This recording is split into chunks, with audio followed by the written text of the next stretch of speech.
Now, Bessent has confirmed a week ago that the US debt ceiling will be increased. The Treasury will pull no stunts and more borrowing will happen. But just how much will the new tab be? And whether it's the plan from the House or the Senate, trillions more will be added to the national debt. The instructions from the House will raise the deficit spending by 2.8 trillion over the next 10 years. The Senate will be even worse, nearly $6 trillion over the next decade. And can you imagine an additional $600 billion being borrowed into existence every single year? That's on top of the 6.7% debt to GDP needed to run the US government today. And this is the cost of Trump's plan to win the trade war. Tax breaks also need to increase and continue indefinitely to bring in all these global companies. But that also points to a deficit that just won't decrease. Bessent is trying to run the US economy on fumes when the fundamentals aren't being resolved. Inflation is the name of the game. There's just too much government spending going on. In addition, the tariffs will increase input costs and prices for consumers, so consumption tax revenues could come crashing down instead of going up.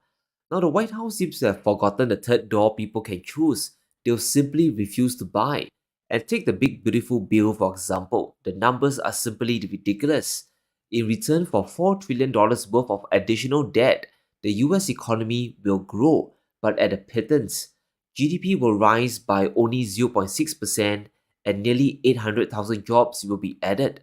But look at the amount of additional debt stacked onto the system. Bessent will need to borrow an additional $400 billion a year. This increases the deficit to another 1.3% of GDP annually. Many estimates, including Moody's, they are terrified of the deficit hitting eventually 8 or even 9% of GDP. Now we are now at 6.7% and within striking distance of double-digit borrowing in just 10 years. And the situation is only going to get worse. Thanks to the US-China reprieve, countries around the world, they are going to play hardball. Why wouldn't they? What Beijing did worked, and they know the US economy is in a daily crunch. Even countries like Japan and Europe, they are digging in. The US economy is starting to crack and Trump overplayed his hand. Now the China deal was an admission of weakness. Just look at inflation expectations at the bottom. For the next 12 months, it has risen to a mind-boggling 7.3%, more than triple just a few months back. Consumption in the US is slated to fall, and the longer the trade war continues, it only hurts the US even more.